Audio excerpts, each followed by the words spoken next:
இதமான தமிழ் உறவுகளுக்கு வணக்கம். இந்த காணொலியை பார்த்துட்டு ஈஸியா கடந்து போகக்கூடிய நபரா நீங்க இருந்தீங்கன்னா தயவு செய்து இந்த நொடியோடு இந்த காணொலியை பார்க்கறத நிறுத்திக்கணும். ஏன்னா இதுல உங்களை என்டர்டெயின் பண்ணக்கூடிய விஷயங்களோ அல்லது பொழுதுபோக்குக்கான விஷயங்களோ எதுவுமே இருக்காது. சமூக நலன் சார்ந்த விஷயங்களை பகிர வேண்டும் என்பதிலே நான் தெளிவா இருக்கேன். அதுக்காக நான் யாருக்காகவும் என்னோட நிலைப்பாட்டை மாற்றிக்க தயாரா இல்லை. கடந்த 2 தினங்களுக்கு முன்பு தமிழகத்தின் இரும்பு பெண்மணியாக, இந்தியாவின் இரும்பு பெண்மணியாக அறியப்பட்ட அனைத்து இந்திய அண்ணா திராவிட முன்னேற்ற கழகத்தை சார்ந்த அம்மையார், நம்முடைய முதலமைச்சர் செல்வி ஜெயலலிதா அவர்கள் நம்மை எல்லாம் பிரிந்து சென்றிருக்கிறார். அவருடைய மரணத்தை பற்றி பலவிதமான வதந்திகள் பரவினாலும் இன்றளவிலும் அதற்கான ஒரு சரியான விடை நம்ம எல்லாரும் கிடைக்கல. கிட்டத்தட்ட 75 நாட்கள் மருத்துவமனையில் அனுமதிக்கப்பட்டிருக்கிறார். சாதாரண காய்ச்சல் என்ற பெயரிலே மருத்துவமனையில் அனுமதிக்கப்பட்ட நம்முடைய முதலமைச்சர் சடலமாக வெளியே வந்திருக்கிறார். இப்ப திமுக எடுத்துக்கிட்டீங்கன்னா, கலைஞர் ஐயாவுக்கு அடுத்த கட்டமா இருக்கக்கூடிய அத்தனை தலைவர்களும் கலைஞர் ஐயாவை பார்த்து கேள்வி கேட்கக்கூடிய சூழ்நிலையில இருப்பாங்க. ஆனா அதிமுக அது மாதிரி ஒரு கட்டமைப்பு இல்ல. அம்மா என்கிற ஒற்றை சொல்லுக்கு ஒட்டுமொத்த பேரும் கட்டுப்பட்டு இருந்தாங்க. அமைச்சர்களாக இருந்தாலும் சரி, சட்டப்பேரவை உறுப்பினர்களாக இருந்தாலும் சரி, தொண்டர்களாக இருந்தாலும் சரி, ஒரு ராணுவ கட்டமைப்பு போல அந்த அமைப்பு உருவாக்கப்பட்டிருந்தது அம்மா என்கிற ஒருவருக்காக. அம்மா என்பவர் எப்படி உருவானார்? எம்ஜிஆர் அவர்களின் பிம்பமாகத்தான் அம்மா அவர்கள் பார்க்கப்பட்டார். எப்படின்னா, ஜெயலலிதா அம்மையாருக்கு வந்து மிகப்பெரிய படைபலமோ சொந்தக்காரங்களோ கிடையாது. அவங்க மிகப்பெரிய பின்புலங்களை கொண்ட சமுதாயத்தை சார்ந்தவரும் அல்ல. ஆனா அவங்களோட ஒற்றை பார்வைக்கு ஒட்டுமொத்த கட்சியும் கட்டுப்பட்டு கிடந்தது. அந்த அடிப்படையில தான் அந்த இயக்கத்தை சார்ந்த அமைச்சர்களோ அல்லது சட்டமன்ற உறுப்பினர்களோ அம்மாவின் உடல்நிலையை பற்றி எந்த பிரச்சனையும் கிளப்பாம அமைதி காத்திருந்தார்கள். அப்பல்லோ நிர்வாகம் நொடிக்கு ஒரு முறை அறிக்கையை மட்டும் விட்டுக் கொண்டிருந்தது. கடந்த வாரம் பாத்தீங்கன்னா, அம்மா பரிபூர்ண குணமடைஞ்சாங்க, அவங்க விருப்பப்பட்டா போகலாம் என்று சொன்னாங்க. எங்களை போன்ற சமூக வலைதளவாசிகள் நாங்க என்ன நினைச்சிட்டு இருந்தோம்னா, ஒருவேளை அம்மா அவர்கள் வந்து தோற்ற வேறுபாடு அடைஞ்சிருப்பாங்க, ஒருவேளை தலைமுடிகள் மழிக்கப்பட்டிருக்கலாம், அல்லது தோற்றம் மெலிந்து போயிருக்கலாம், அதனால வந்து பொதுவெளிகளில் தங்களோட முகத்தை காட்ட மறுக்கிறாங்க, அதான் அறிக்கை மூலமா மக்கள்கிட்ட பேசிக்கிட்டு இருக்காங்க அப்படின்னு நாங்க நம்பிக்கிட்டு இருந்தோம். நேற்று அவருடைய சடலத்தை பார்த்தபோது கொஞ்சம் கூட தேஜஸ் குறையாம எப்படி இருந்தாங்களோ அப்படியே வெளியே வந்திருக்கிறாங்க. ஒரு சாமானியனான எனக்கு ஒரு சந்தேகம், ஒரு மனிதனை மருத்துவமனையில் அனுமதித்தால் 1 வார காலம் சிகிச்சை பெற்று திரும்பி வரும்போது அவன் எப்படி இருப்பான்னு நம்ம எல்லாம் பார்த்துருக்கோம். ஆனா கிட்டத்தட்ட 75 நாட்கள் உணவு குழாய்கள் மூலம் உணவு செலுத்தப்பட்டு உயிர் சுவாச கருவிகள் மூலம் உயிர் வாழ்ந்து கொண்டிருந்த ஒரு பெண்மணி இந்த தோற்றத்தில் இருப்பாங்களாங்கிற சந்தேகம் எங்களுக்கு வருது. இந்த காணொலி மூலமா அம்மையார் சசிகலா அவர்களை காரணம் செய்ய வேண்டும் என்பது என்னுடைய நோக்கம் அல்ல.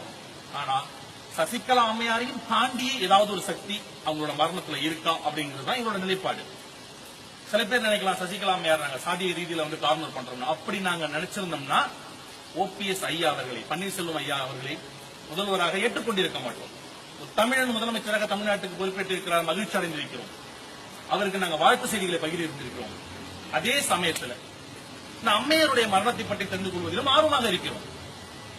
ஏன்னா அவங்களுக்கும் ஒரு குடும்பம், அவங்களுக்கும் ஒரு பையன், அவங்களுக்கும் ஒரு பொண்ணு இருந்திருந்தா இந்த மாதிரி சூழ்நிலை நமக்கு ஏற்பட்டிருக்குமா? ஒட்டுமொத்த இந்தியாவின் ஐடலாக, அதாவது ஒரு அடையாள சின்னமாக திகழ்ந்த ஒரு பெண்மணியின் மரணம் கேலிக்கூத்தாக்கப்பட்டிருக்கு. மத்தியானம் வந்து இறந்துட்டாங்க, நைட்டு வந்து இறக்கலன்னு சொன்னாங்க. இந்த மாதிரி அவங்களுடைய மரணத்தை வைத்து சித்து விளையாட்டுகள் நடந்திருக்கு. இதெல்லாம் எதுக்கு? இதை சம்மா கடந்து போக கூடாதுங்க, கேள்வி கேட்கணும். நிறைய பேர் கேட்கிறாங்க, இந்த அதிமுக தொண்டர்கள் என்ன பண்ணாங்க, ஏன் போராடலன்னு. அதிமுக இருக்கக்கூடிய அமைச்சர்களை பாருங்க, MLA-க்களை பாருங்க, சாதாரண ஒரு தொண்டனாக இருந்து கட்சி பதவிக்கு வந்திருப்பாங்க. இதுதான் அம்மாவுடைய மிகப்பெரிய சாதுரியம். தன்னை சுற்றி மிகப்பெரிய ஜாமான்களாக வச்சுக்கல, கடைநிலை தொண்டர்களுக்கு பதவி கொடுக்க அழகு பார்த்தவர் அந்த அம்மா. ஒரு சின்ன உதாரணம் சொல்றேன். நாங்க அதிமுகவுக்கும் எங்களுக்கும் எங்க குடும்பத்துக்கு எந்த சம்பந்தமும் இல்லை. ஆனா என் வீட்டுக்கு நேற்று தொலைபேசி வழி பேசும்போது என் தங்கையும் என் தாயும் கதறி அழுகிறார்கள். ஆக இந்த அம்மையார் தமிழகத்தில் இருக்கக்கூடிய அனைத்து பெண்களின் மனதிலேயும் நான் இருக்கேன் உங்களுக்கு அப்படின்ற மாதிரியான ஒரு எண்ணத்தை இருப்பிருக்கிறார். அவரை இழந்துவிட்டு தவித்துக் கொண்டிருக்கக்கூடிய ஒட்டுமொத்த ஜனங்களின் குரலாக என் குரலை பதிவு செய்கிறேன். அப்பல்லோ நிர்வாகம் நிச்சயமாக பதில் சொல்லி ஆகணும். எம்ஜிஆர் அவர்கள் உடல்நிலை சரியில்லாமல் அமெரிக்காவில் அனுமதிக்கப்பட்டிருந்த போது கூட மக்கள் வந்து பரபரப்பு போய் என்ன ஆனதோ பதறி போன சமயத்துல அப்பெல்லாம் செய்தித்தாட்கள் இருந்துச்சு. எம்ஜிஆர் அவர்கள் காணொலி மூலமாக நான் நலமா இருக்கேன், கூடிய சீக்கிரம் தமிழகத்துக்கு வருவேன்னு சொன்னாங்க. அதே மாதிரி சூப்பர் ஸ்டார் ரஜினிகாந்த் அவர்கள் சிங்கப்பூரில் அனுமதிக்கப்பட்டிருந்த போது அவரும் தன்னுடைய குரல் பதிவு மூலமா மக்கள்கிட்ட பேசினாரு. ஆனா இந்த அம்மையார் விஷயத்திலே 75 நாட்கள் இவ்வளவு சமூக வலைதள பக்கங்கள், பத்திரிகைகள், ஊடகங்கள் வளர்ந்து நிற்கக்கூடிய காலகட்டத்தில் இந்த அம்மையாருடைய மரணம் இருட்டடிப்பு செய்யப்பட்டிருக்கிறது. என்ன நடந்துச்சு தெரியல. இது யாருடைய சதி? நல்லா யோசிச்சு பாருங்க. சமீபத்தில் ஒரு ஆட்சியர் சொல்றாரு, அம்மா கண் விழித்த உடனே தமிழக மக்கள் எப்படி இருக்காங்கன்னு கேட்டாங்க. ஏன் அவங்க கையில போன் இல்ல? எத்தனையோ கைபேசியில வசதிகள் இருக்கு. அவங்கள பேச விட்டு ஒரு வீடியோ எடுத்து பொதுத்தளத்தை பகிர்ந்து நாங்க நம்பி இருப்போமே. இடையில அந்த அம்மா கையெழுத்து போடாம கைரேகையோட ஒரு அறிக்கை வெளியே வந்த போது சந்தேகப்பட்டோம். என் கூட வேலை பார்க்கக்கூடிய ஒரு தம்பி, ஒரு கட்டுமானத்துறையை சார்ந்தவன், அவன் கேட்கிறான், அண்ணா ஒருவேளை அந்த அம்மாவை வீட்லயே அடிச்சு கொண்டுட்டு ஹாஸ்பிட்டல் கொண்டு சேர்த்திருப்பாங்களோன்னு. இது மாதிரியான யூகங்கள் ரெக்கை கட்டி பறந்தால் நல்லா இருக்குமா? இதுக்கு பதில் சொல்லக்கூடியவங்க யாரு? யாரும் இல்ல. அன்னைக்கு அம்மா சிறையில் இருக்கும்பொழுது பதவியேற்ற அமைச்சர்கள், முதலமைச்சர் குலுங்கி குலுங்கி அழுதாங்களே, நேற்றைய தினம் அதுக்கான ஒரு சுவடே தெரியலையே. அம்மா கைது செய்யப்பட்ட போது மயங்கி விழுந்து இறந்தார்கள், உயிரை மாய்த்துக் கொண்டார்கள் என்று, தீக்குளித்தார்கள் என்று பக்கம் பக்கமா செய்தி வந்துச்சு. இன்னைக்கு உண்மையிலேயே அம்மா இல்லையே, யாருமே இறந்து போகலையே. ஏன்?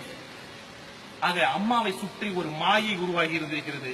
அவர்களை ஏமாற்றி இருக்கிறார்கள். அவ்வளவுதான்.